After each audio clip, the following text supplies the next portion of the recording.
Hi, do you ever feel like your racket gets pushed around? Or maybe without realizing it, you might be playing with a toy instead of a racket. In this video, I'll share with you the benefits of adding weight to the head of your racket. I'll also show you applications on how to improve plow through, power, topspin, and stability. All right, let's go inside. All right, so first let's talk about 3 benefits of adding weight to the head of a racket. The first concept is plow through. Plow through is defined as the racket's ability to maintain racket head speed after making contact with the ball. So a racket that does not have much weight will tend to slow down after hitting the ball. So by adding weight and knowing where to add the weight on the head of your racket could enhance the way your racket performs for you. Second, when adding weight to the head of a racket, you will be increasing the swing weight and make the racket more head heavy. The rule of thumb for a player's ideal racket is to use the heaviest weight and swing weight that you can comfortably play with. And third, when weight is added to the head of the racket, the sweet spot will gravitate toward the weight, therefore enhancing the sweet spot. Alright, so now that we talked about the benefits of adding weight to the head of the racket, I did want to share with you 4 applications to enhance the performance of your racket. Alright, so the first area is right at 12 o'clock. So in this area, that's for power. So by adding it here, the swing weight will be maximized by adding it in this area. And this is typically good for topspin players. The second application is for stability. When weight is added to the 9 and 3 o'clock areas of the head, it prevents the racket from twisting and off-center hits. So this is particularly ideal for flatter hitting players. The other thing about swing weight, when added at the 9 and 3 o'clock areas, it's reduced by half. So what I mean by that is if you added 2 grams at the very top, it'll increase the swing weight by 5 units. However, if you add the same amount of weight at 9 and 3, it would only increase it by 2.5. So you would need 4 grams of weight at 9 and 3 to increase the swing weight by 5 units. For the third application, by adding weight to the 10 and 2 o'clock areas of the head, you'll enhance the racket's power and stability, and it happens to be my personal favorite that I use on my rackets. The swing weight will be increased somewhere in between the first application and the second application. I did want to mention that there is a 4th application. Although it's not adding weight to the head of the racket, it will be adding weight to the throat of the racket. So by adding weight here, it'll give the racket a more solid feel, similarly to adding weight to the handle. And the swing weight increase is very minimal. Alright, so before we get started, you want to make sure you have the proper tools and supplies. I have both 1/2 inch and 1/4 inch lead tape. If you can only afford to buy one, you can get the 1/2 inch and always cut it in half to make it a 1/4 inch. I have some scotch tape, isopropyl alcohol. I have my wheel roller from a previous video. I'll provide the link. A ruler, scissors, a pen, and I also have this urethane spray, and it's water-based. And I use this when I customize younger junior player rackets. And as you know, when you're working with lead, you always want to make sure you wash your hands after. And as long as you don't touch your mouth or ingest the lead, I mean, it should be good. But yeah, if you want to use gloves to be safe, that would be good. But again, I use this when I'm working on junior player rackets. So I'll usually put like 4 coats of this after I apply it onto the racket. Alright, I also have scraps of lead tape, and I'll provide a picture, you can see it. But I have up to 4 inches in length, and 4 inches is usually the longest length I like to apply onto the inside of a frame. Anything longer than that, I feel like whenever it gets dinged up, it's easier to replace a shorter length of tape, lead tape. So I usually go up to 4 inches, but what I have is some of my 4 inches are doubled up, and then I have 3.5, 3, 2.5, 2. So I have them in those increments, but I have them as scrap pieces. The way I'm going to use these scrap pieces of lead tape is to test how much lead I'm actually going to need to add to the frame. So as I mentioned earlier, I have a frame here. 4 inches will be about 5 units of swing weight. And let's say if I wanted to increase this to 300, and I measured it earlier and it's at 293, I'm going to grab 5 inches, guessing that would be the right amount. So I have 2.5 inch length of lead tape, and I'll use a Scotch tape to tape it on the inside of the frame. And I just want to make sure I center it, so it's going to be on each side of that center mark on the top. And then I'll just do by trial and error, but I have a feeling that it'll be pretty close to 300. And I'll take the swing weight and see where we're at. So yeah, right now it's at 301, which is alright, because I usually like to shoot high a little bit, because when you take off the backing of the lead tape, it does actually come back down. So having it 1 or 2 units above your targeted swing weight is alright.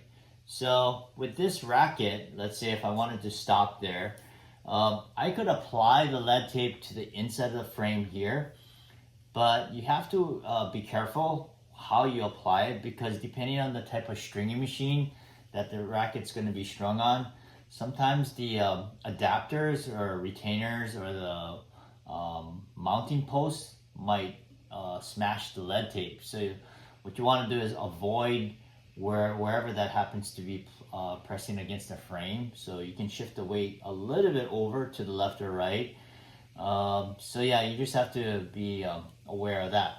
Another option for this application at 12 o'clock is you can take off the bumper guard. So let's say if on this one you wanted to do that. I don't use it too often. I only use this method when there's very little lead that I have to add, like if I'm matching 2 frames and one is one needs to be weighted.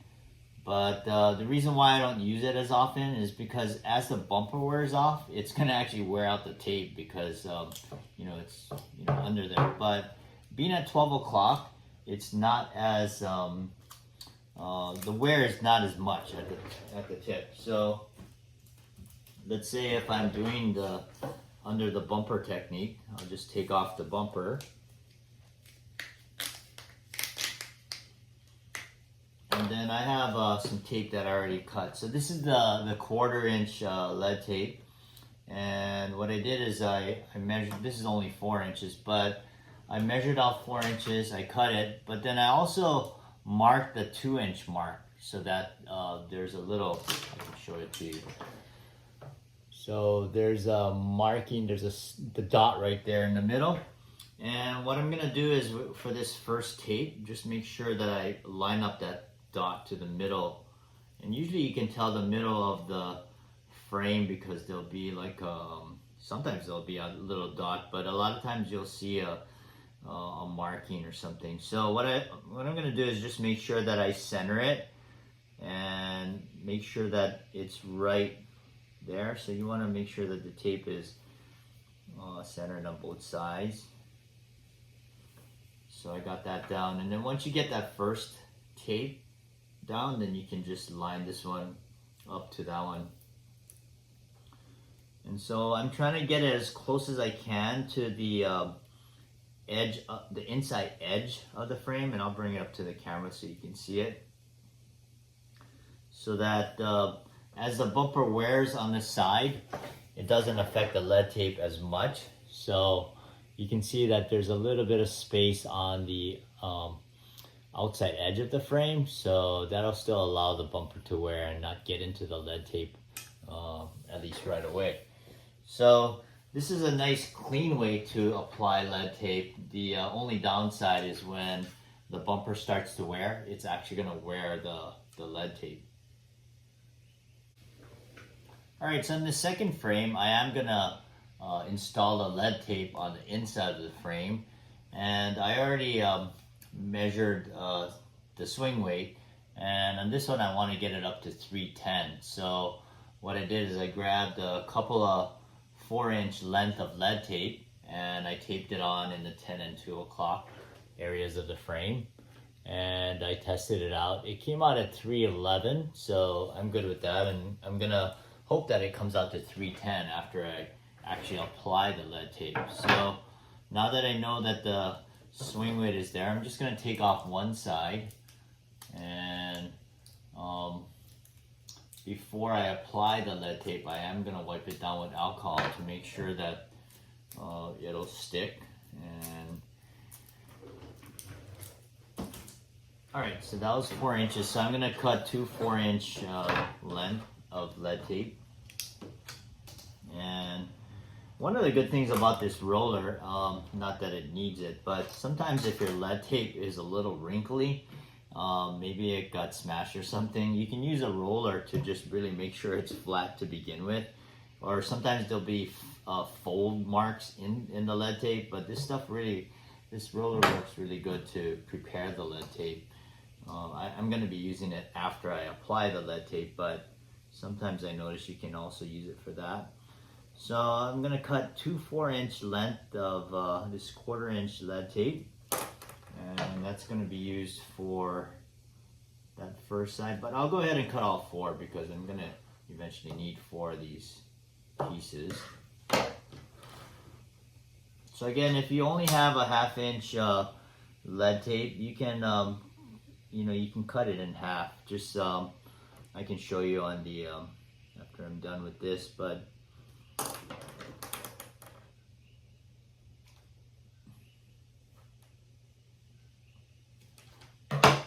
yeah, so on this 1/2-inch lead tape, what I will do is measure out 4 inches and then just turn it backwards, and then just mark it, just measure it out so it's 1/4 inch, and then of course just draw a line, and then you just cut it, and use the back side though when you mark.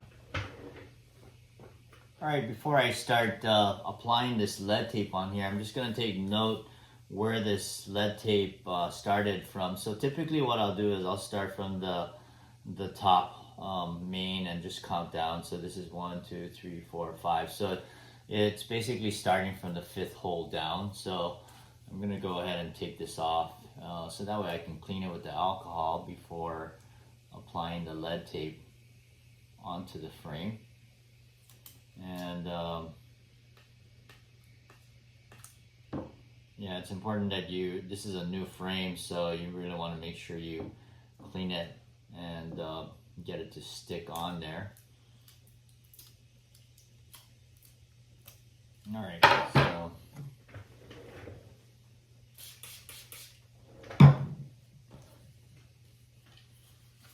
this will be 4 inches on the 10 and 2 o'clock area, starting from that 5th hole. And I'll just go ahead and apply it, and I'll show you up close after I'm done. But what I'm going to do is when I apply the tape, I don't want to get it too close to the grommet. So I'll show you up close. So, and it really depends on the width of the frame, because sometimes if it's a narrow beam frame, then you don't really have that much area to work with. But what I'm going to do is try and center the lead tape between the grommet hole and the edge of the frame, so it's right in the middle. And with experience, you can get this thing to look really straight. Sometimes I've done some that the lead tape looked a little bit crooked, so but yeah, I got that first side on, so I'm gonna do the second side and just bring it up so you can see it. But yeah, you want to just try and make it look as straight as possible. And I'm just looking at the holes that the distance between the grommet holes and the edge of the frame, the top edge. And again, just making sure you're using the grommet holes as a reference where to start. And that one didn't quite start in the right place. Okay, so yeah, it's right there. And just gonna get it to lay down nice and flat. Now earlier I did mention that 4 inches is the longest length of lead tape that I like to use. If I had to add more weight, then sometimes I'll double up the lead tape. So that's why I have some strips that are here that are 4 inches times 2. So if I really need to add a lot of weight, sometimes I'll add that there. Or if I needed more than 4 inches and I needed to extend it either way to 12 or more to 9 or 3 o'clock, I'll just add a little extra lead. And again, when the lead does get dinged up, that'll allow me to just take off that strip and just replace that part and not have to do the whole thing. Sometimes I end up doing the whole thing anyway, but yeah, it's easier to work with shorter lengths of lead tape. All right, so that's what it looks like. Let me just bring it right there. So it's right there. So I'm gonna do that on both sides. And again, I just wanna make sure that I use the same reference hole. It's the 5th hole. And I'm gonna count it. 1, 2, 3, 4, 5. And just centering it between the grommet hole and the top edge of the frame.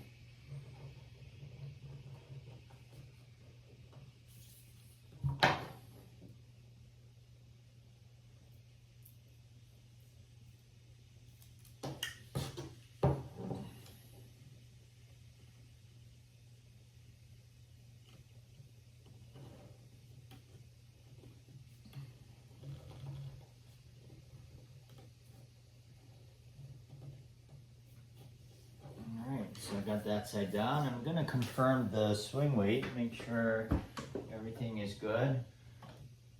And again, my target swing weight was 310. Yep, it's right on there, so that's good. All right, so what I'm gonna do is I'm gonna use the wheel roller now, and this is a very useful tool. I featured it on one of my gripping couple of my gripping videos, but you can also use it for smashing down the lead tape. So what I do is I just put the racket on a table and I just put the racket over my shoulder, and basically you're just going to use the wheel roller to just really get the lead to be nice and flat. That way you don't have to use your thumb either and rub all that lead into your skin. So this is a good way to really smash it down. And so I'll just turn it around this way and just make sure I catch it on both sides, and then do the opposite side. Now this is a brand new frame, so earlier when I took off the bumper guard, it was possible for me to do it. Obviously if it's a used racket, then you can't really use that method, but hopefully if you're matching rackets when they're brand new, that's ideal to use that technique, because that's when you can remove the bumper guard. All right, so there it is at 10 and 2. So that's the application for power and stability. Earlier in this video, I made a comment, or maybe without realizing it, you might be playing with a toy instead of a racket. So what I meant by that is a light racket can be ideal for one type of player, but in the hands of another type of player, sometimes I refer to it as a racket that plays like a toy. So take for example a racket like this. This is a racket under 8 ounces, unstrung. So for a senior recreational player, maybe 3.5 and below, this could be an ideal racket. However, in the hands of a 4.0 league player that's playing serious competition, if I see a player with this racket, then sometimes I'll refer to it as a racket that plays like a toy. Adding lead to the head of a racket for a racket like this and for a competitive player can help enhance the performance of the racket. However, I would advise that player to try other rackets in a demo program, and that'll be content for a future video. Thanks for watching, happy customization, and let your strings play. All right, so before we get started, you want to make sure you have the right tools and supplies. We'll There was a fly in here.